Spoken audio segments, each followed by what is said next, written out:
अगले 24 घंटे के दौरान ईरान के दो बहुत बड़े हथियारों को लेकर इजरायल और अमेरिका में रिपोर्ट पहुंचने वाली है। इजरायल को डराने के लिए ईरान ने बहुत बड़ा फैसला किया।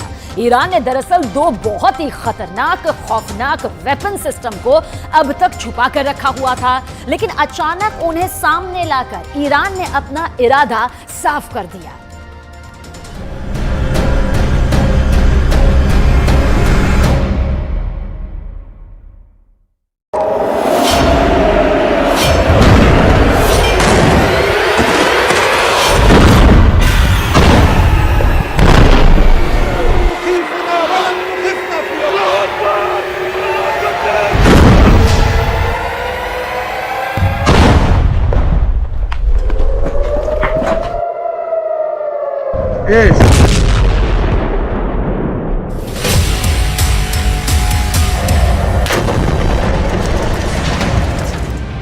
एक तरफ गाजा पर बमबारी हो रही है,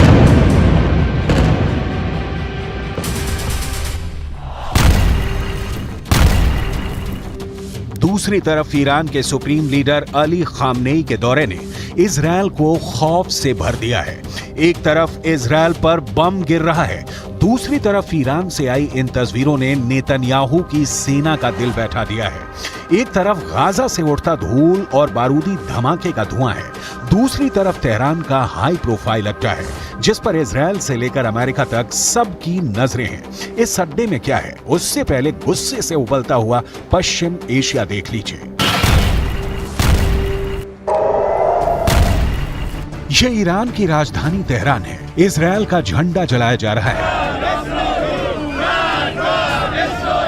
गाजा में बमबारी, करीब 13,000 लोगों की मौत और इनमें 5,000 बच्चों की लाशों को देखकर पूरा पश्चिम एशिया एक बड़े युद्ध की तरफ बढ़ता हुआ नजर आ रहा है।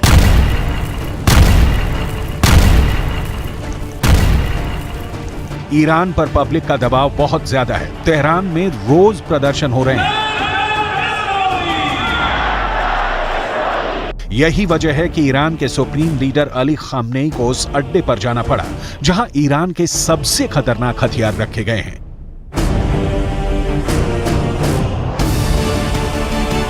यहीं से निकली ये तस्वीर पूरी दुनिया में वायरल हो रही है। ईरान के सुप्रीम लीडर अली खामनेई के सामने है ईरान का सबसे खतरनाक ड्रोन जिसका नाम है गाजा। इस ड्रोन को ईरान का सबसे पावरफुल लीडर क्यों देख रहा है?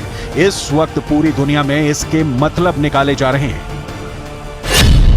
ईरान ने गाजा नाम का जो ड्रोन बनाया है, ये 2000 किलोमीटर के दायरे में ऑपरेट कर सकता है। ये 35 घंटे तक 350 किलोमीटर प्रति घंटे की रफ्तार से उड़ान भर सकता है। 35,000 फीट की ऊंचाई तक उड़ सकता है और सबसे खास बात कि ये 13 मिसाइल लेकर उड़ सकता है।